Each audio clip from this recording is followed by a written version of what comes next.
ਵਾਹਿਗੁਰੂ ਜੀ ਕਾ ਖਾਲਸਾ ਵਾਹਿਗੁਰੂ ਜੀ ਕੀ ਫਤਿਹ। ਸਾਧ ਸੰਗਤ ਜੀ, ਅੱਜ ਅਸੀਂ ਭਗਤ ਕਬੀਰ ਸਾਹਿਬ, ਉਹਨਾਂ ਦੇ ਪੁੱਤਰ ਕਮਾਲ ਅਤੇ ਇੱਕ ਸਾਧੂ ਦੀ ਸਾਖੀ ਦਾ ਵਰਣਨ ਕਰਾਂਗੇ। ਭਗਤ ਕਬੀਰ ਜੀ ਰੰਗੀ ਹੋਈ ਰੱਬੀ ਰੂਹ ਸਨ ਅਤੇ ਲੋਕਾਂ ਦਾ ਭਲਾ ਕਰਦੇ ਸਨ। ਲੋਕਾਂ ਨੂੰ ਨਾਮ ਸਿਮਰਨ ਬਾਰੇ ਉਪਦੇਸ਼ ਦਿੰਦੇ ਸਨ ਅਤੇ ਆਪ ਵੀ ਸਵਾਸ ਨਾਮ ਜਪਦੇ ਸਨ ਅਤੇ ਸਾਧੂ ਸੰਤਾਂ ਦੀ ਬਹੁਤ ਜ਼ਿਆਦਾ ਸੇਵਾ ਕਰਦੇ ਸਨ। ਇਹ ਗੁਣ ਉਹਨਾਂ ਦੇ ਪੁੱਤਰ ਵਿੱਚ ਵੀ ਸਨ। ਕਮਾਲ ਵਿੱਚ ਉਹ ਵੀ ਸਾਧੂ ਸੰਤਾਂ ਦੀ ਬਹੁਤ ਜ਼ਿਆਦਾ ਸੇਵਾ ਕਰਦੇ ਸਨ। ਘਰੋਂ ਪਦਾਰਥ ਲੈ ਕੇ ਜਾਣੇ, ਸਾਧੂ ਸੰਤਾਂ ਨੂੰ ਭੁੱਖਿਆਂ ਨੂੰ ਪ੍ਰਸ਼ਾਦਾ ਛਕਾਉਣਾ, ਵਸਤਰ ਦੇਣੇ, ਉਹਨਾਂ ਦੀ ਸੇਵਾ ਕਰਨੀ ਅਤੇ ਹੱਥੀਂ ਸੇਵਾ ਕਮਾਉਣੀ।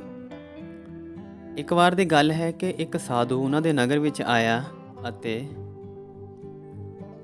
ਉਸ ਸਾਧੂ ਕੋਲ ਸੰਗਤ ਜਾਣ ਲੱਗੀ।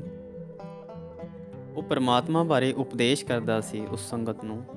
ਜਦੋਂ ਕਮਾਲ ਜੀ ਨੂੰ ਇਹ ਪਤਾ ਲੱਗਾ ਤਾਂ ਕਮਾਲ ਜੀ ਵੀ ਉੱਥੇ ਗਏ ਅਤੇ ਉਹ ਘਰੋਂ ਕੁਝ ਨਾ ਕੁਝ ਲੈ ਕੇ ਜਾਂਦੇ ਸਨ। ਪ੍ਰਸ਼ਾਦਾ, ਦੁੱਧ ਜਾਂ ਕੁਝ ਵੀ ਪਦਾਰਥ ਉਸ ਸਾਧੂ ਵਾਸਤੇ ਲੈ ਕੇ ਜਾਣਾ। ਜਦੋਂ ਉਹ ਪਹਿਲੇ ਦਿਨ ਗਏ ਤਾਂ ਉਹਨਾਂ ਨੇ ਕੀ ਵੇਖਿਆ, ਉਹ ਸਾਧੂ ਭਗਤ ਕਬੀਰ ਸਾਹਿਬ ਦੀ ਨਿੰਦਾ ਕਰਦਾ ਸੀ। ਰੱਬ ਦੀ ਇਬਾਦਤ ਸੀ, ਰੱਬ ਦਾ ਉਪਦੇਸ਼ ਦਿੰਦਾ ਸੀ, ਪਰ ਭਗਤ ਕਬੀਰ ਜੀ ਬਾਰੇ ਬੁਰਾ ਬੋਲਦਾ ਸੀ ਕਿ ਇਹ ਪਖੰਡੀ ਹਨ। ਉਹਨਾਂ ਬਾਰੇ ਕਾਫੀ ਬੁਰਾ ਬੋਲਦਾ ਸੀ ਕਿ ਲੋਕ ਇਹਨਾਂ ਕੋਲ ਚੜਾਵਾ ਲੈ ਕੇ ਜਾਂਦੇ ਹਨ, ਇਹ ਲੋਕਾਂ ਤੋਂ ਵਸਤਾਂ ਇਕੱਠੀਆਂ ਕਰਦੇ ਹਨ, ਹੋਰ ਵੀ ਕਾਫੀ ਬੁਰਾ ਬੋਲਦਾ ਸੀ। ਕਮਾਲ ਜੀ ਨੇ ਇਹ ਸੁਣਿਆ ਪਰ ਉਹਨਾਂ ਨੇ ਕੁਝ ਨਹੀਂ ਕਿਹਾ। ਉਹ ਘਰੇ ਆ ਗਏ।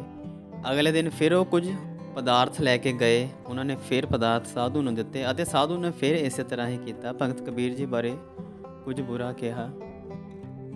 ਜਦੋਂ ਕਮਾਲ ਘਰ ਵਾਪਸ ਆਇਆ ਤਾਂ ਉਹਨਾਂ ਨੇ ਆਪਣੇ ਪਿਤਾ ਜੀ ਨੂੰ, ਕਬੀਰ ਸਾਹਿਬ ਜੀ ਨੂੰ ਇਸ ਬਾਰੇ ਕਿਹਾ ਕਿ ਇੱਕ ਸਾਧੂ ਆਇਆ ਹੈ ਨਗਰ ਦੇ ਵਿੱਚ।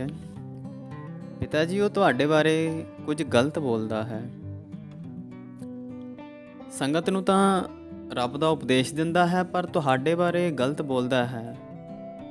ਕਬੀਰ ਸਾਹਿਬ ਨੇ ਕਿਹਾ ਕਿ ਤੂੰ ਜੋ ਪਦਾਰਥ ਲੈ ਕੇ ਜਾਂਦਾ ਸੀ ਉਸ ਤੋਂ ਵੀ ਵਧੀਆ ਪਦਾਰਥ ਅਤੇ ਜ਼ਿਆਦਾ ਪਦਾਰਥ ਲੈ ਕੇ ਜਾਇਆ ਕਰ ਅਤੇ ਤੂੰ ਉਸ ਨੂੰ ਕੁਝ ਨਾ ਕਹੀਂ, ਉਸ ਨੂੰ ਮੇਰੇ ਬਾਰੇ ਬੁਰਾ ਬੋਲਣ ਦੇ। ਕਬੀਰ ਸਾਹਿਬ ਨੇ ਆਪਣੀ ਪਤਨੀ ਲੋਈ ਜੀ ਨੂੰ ਕਿਹਾ ਕਿ ਇਸ ਨੂੰ ਵਧੀਆ ਤੋਂ ਵਧੀਆ ਪਦਾਰਥ ਬਣਾ ਕੇ ਦਿਓ ਅਤੇ ਉਸ ਸਾਧੂ ਦੀ ਸੇਵਾ ਕਰੋ, ਉਸ ਨੂੰ ਕੁਝ ਨਾ ਦੱਸਣਾ। ਇਸੇ ਤਰ੍ਹਾਂ ਹੀ ਦਿਨ ਬੀਤਦੇ ਗਏ।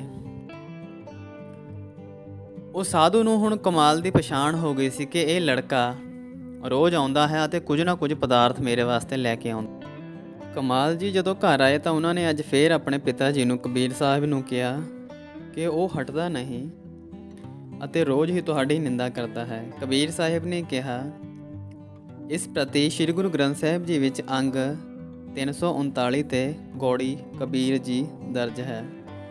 ਨਿੰਦੋ ਨਿੰਦੋ ਮੋਕੋ ਲੋਗ ਨਿੰਦੋ, ਨਿੰਦਾ ਜਨ ਕੋ ਖਰੀ ਪਿਆਰੀ, ਨਿੰਦਾ ਬਾਪ ਨਿੰਦਾ ਮਹਤਾਰੀ ਰਹਾਓ। ਨਿੰਦਾ ਹੋਏ ਤਾਂ ਬੈਕੁੰਠ ਜਾਈਐ, ਨਾਮ ਪਦਾਰਥ ਮਨੇ ਬਸਾਈਐ। ਹਿਰਦੈ ਸ਼ੁੱਧ ਜੋ ਨਿੰਦਾ ਹੋਏ, ਹਮਰੇ ਕਪਰੇ ਨਿੰਦਕ ਧੋਏ। ਨਿੰਦਾ ਕਰੈ ਸੋ ਹਮਰਾ ਮੀਤ, ਨਿੰਦਕ ਮਾਹੇ ਹਮਾਰਾ ਚੀਤ। ਨਿੰਦਕ ਸੋ ਜੋ ਨਿੰਦਾ ਹੋਰੈ, ਹਮਰਾ ਜੀਵਨ ਨਿੰਦਕ ਲੋਰੈ। ਨਿੰਦਾ ਹਮਰੀ ਪ੍ਰੇਮ ਪਿਆਰ, ਨਿੰਦਾ ਹਮਰਾ ਕਰੈ ਉਧਾਰ। ਜਨ ਕਬੀਰ ਕੋ ਨਿੰਦਾ ਸਾਰ, ਨਿੰਦਕ ਡੂਬਾ ਹਮ ਉਤਰੇ ਪਾਰ। ਇਸੇ ਤਰ੍ਹਾਂ ਕਮਾਲ ਜੀ ਉਸ ਸਾਧੂ ਕੋਲ ਜਾਂਦੇ ਰਹੇ ਅਤੇ ਉਹਨਾਂ ਨੂੰ ਬਹੁਤ ਹੀ ਵਧੀਆ ਪਦਾਰਥ ਛਕਾਉਂਦੇ ਰਹੇ। ਇੱਕ ਦਿਨ ਸਾਧੂ ਨੇ ਕਮਾਲ ਜੀ ਨੂੰ ਬੁਲਾਇਆ ਅਤੇ ਕਿਹਾ, ਬੇਟਾ ਤੂੰ ਬਹੁਤ ਲੰਬੇ ਸਮੇਂ ਤੋਂ ਮੇਰੇ ਕੋਲ ਆ ਰਿਹਾ ਹੈ ਅਤੇ ਮੇਰੇ ਵਾਸਤੇ ਬਹੁਤ ਹੀ ਚੰਗੇ ਪਦਾਰਥ ਲੈ ਕੇ ਆਉਂਦਾ ਹੈ। ਧੰਨ ਹਨ ਤੇਰੇ ਮਾਤਾ ਪਿਤਾ ਜਿਨ੍ਹਾਂ ਨੇ ਤੈਨੂੰ ਇਸ ਤਰ੍ਹਾਂ ਦੀ ਸਿੱਖਿਆ ਦਿੱਤੀ ਹੈ, ਇਸ ਤਰ੍ਹਾਂ ਦੀ ਤੇਰੀ ਪਰਵਰਿਸ਼ ਕੀਤੀ ਹੈ ਕਿ ਸਾਧੂ ਸੰਤਾਂ ਦੀ ਸੇਵਾ ਕਰਨੀ ਚਾਹੀਦੀ ਹੈ। ਤੂੰ ਮੇਰੀ ਬਹੁਤ ਸੇਵਾ ਕਰਦਾ ਹੈ। ਮੈਂ ਤੇਰੇ ਮਾਤਾ ਪਿਤਾ ਨੂੰ ਨਮਸਕਾਰ ਕਰਦਾ ਹਾਂ। ਕੌਣ ਹਨ ਤੇਰੇ ਪਿਤਾ ਜੀ? ਉਹਨਾਂ ਨੂੰ ਵੀ ਸੰਗਤ ਵਿੱਚ ਲੈ ਕੇ ਆਇਆ ਕਰ। ਉਹਨਾਂ ਦਾ ਨਾਮ ਕੀ ਹੈ? ਤਾਂ ਕਮਾਲ ਜੀ ਨੇ ਕਿਹਾ ਕਿ ਮੈਂ ਕਬੀਰ ਦਾ ਪੁੱਤਰ ਹਾਂ। ਇਹ ਸੁਣ ਕੇ ਉਸ ਸਾਧੂ ਦੇ ਮੂੰਹ ਉੱਤੇ ਇੱਕ ਤਰ੍ਹਾਂ ਦੀ ਨਮੋਸ਼ੀ ਛਾ ਗਈ। ਉਹ ਉਸ ਵੱਲ ਦੇਖਦੇ ਹੀ ਰਹੇ ਕਿ ਤੂੰ ਕਬੀਰ ਜੀ ਦਾ ਪੁੱਤਰ ਹੈ? ਮੈਂ ਤਾਂ ਰੋਜ਼ ਦੀਵਾਨ ਵਿੱਚ ਤੇਰੇ ਪਿਤਾ ਦੀ ਨਿੰਦਾ ਕਰਦਾ ਸੀ, ਤੂੰ ਸੁਣਦਾ ਸੀ, ਪਰ ਤੂੰ ਹਟਿਆ ਨਹੀਂ। ਤੂੰ ਮੇਰੇ ਵਾਸਤੇ ਪਦਾਰਥ ਉਸੇ ਤਰ੍ਹਾਂ ਹੀ ਲੈ ਕੇ ਆਉਂਦਾ ਰਿਹਾ। ਤਾਂ ਕਮਾਲ ਜੀ ਨੇ ਕਿਹਾ ਕਿ ਮੈਂ ਆਪਣੇ ਪਿਤਾ ਜੀ ਨੂੰ ਦੱਸਿਆ ਸੀ। ਜਦੋਂ ਮੈਂ ਤੁਹਾਡੇ ਕੋਲ ਆਉਣ ਲੱਗਾ ਸੀ, ਦੂਸਰੇ ਦਿਨ ਹੀ ਪਿਤਾ ਜੀ ਨੂੰ ਦੱਸਿਆ, ਉਸ ਤੋਂ ਬਾਅਦ ਵੀ ਕਈ ਵਾਰ ਦੱਸਿਆ, ਪਰ ਪਿਤਾ ਜੀ ਨੇ ਮੈਨੂੰ ਕਿਹਾ ਕਿ ਤੂੰ ਉਹਨਾਂ ਨੂੰ ਕੁਝ ਨਹੀਂ ਕਹਿਣਾ, ਤੂੰ ਉਹਨਾਂ ਵਾਸਤੇ ਹੋਰ ਵੀ ਵਧੀਆ ਪਦਾਰਥ ਲੈ ਕੇ ਜਾਇਆ ਕਰ,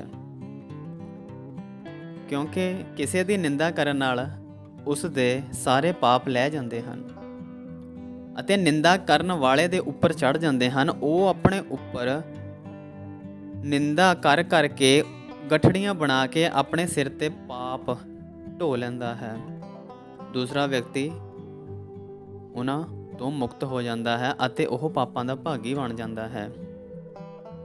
ਇਸੇ ਤਰ੍ਹਾਂ ਉਸਨੇ ਕਮਾਲ ਜੀ ਤੋਂ ਮਾफ़ੀ ਮੰਗੀ ਅਤੇ ਕਬੀਰ ਸਾਹਿਬ ਜੀ ਕੋਲ ਗਿਆ। ਕਮਾਲ ਨੂੰ ਕਿਹਾ ਕਿ ਮੈਨੂੰ ਆਪਣੇ ਪਿਤਾ ਜੀ ਕੋਲ ਲੈ ਕੇ ਚੱਲ।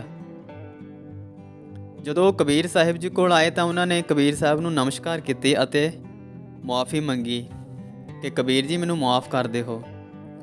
ਮੈਂ ਤਾਂ ਤੁਹਾਡੇ ਬਾਰੇ, ਮੈਨੂੰ ਭੁਲੇਖਾ ਸੀ, ਮੈਂ ਤੁਹਾਡੇ ਬਾਰੇ ਗਲਤ ਬੋਲਦਾ ਰਿਹਾ, ਪਰ ਮੈਨੂੰ ਨਹੀਂ ਪਤਾ ਸੀ ਕਿ ਤੁਸੀਂ ਰੱਬੀ ਰੂਹ ਹੋ।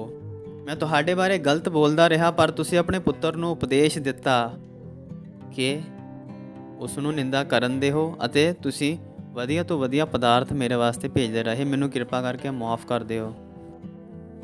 ਇਸ ਤਰ੍ਹਾਂ ਕਬੀਰ ਜੀ ਨੇ ਉਹਨਾਂ ਨੂੰ ਮੁਆਫ਼ ਕਰ ਦਿੱਤਾ ਅਤੇ ਪਰਮਾਤਮਾ ਦਾ ਨਾਮ ਜਪਣ ਦਾ ਅਤੇ ਲੋਕਾਂ ਨੂੰ ਪਰਮਾਤਮਾ ਨਾਲ ਜੋੜਨ ਦਾ ਉਪਦੇਸ਼ ਦਿੱਤਾ। ਵਿਚਾਰਾਂ ਕਰਦਿਆਂ ਬਹੁਤ ਭੁੱਲਾਂ ਚੁੱਕਾਂ ਹੋ ਗਈਆਂ ਹੋਣਗੀਆਂ। ਅਣਜਾਣ ਬੱਚੇ ਸਮਝ ਕੇ ਮੁਆਫ਼ ਕਰਨਾ ਜੀ। ਅੱਗੇ ਤੋਂ ਤੁਹਾਡੇ ਵਾਸਤੇ ਸਿੱਖ ਇਤਿਹਾਸ ਵਿੱਚੋਂ ਹੋਰ ਵੀ ਸਾਖੀਆਂ ਲੈ ਕੇ ਆਵਾਂਗੇ। ਵਾਹਿਗੁਰੂ ਜੀ ਕਾ ਖਾਲਸਾ, ਵਾਹਿਗੁਰੂ ਜੀ ਕੀ ਫਤਿਹ। ਧੰਨ ਗੁਰੂ ਨਾਨਕ।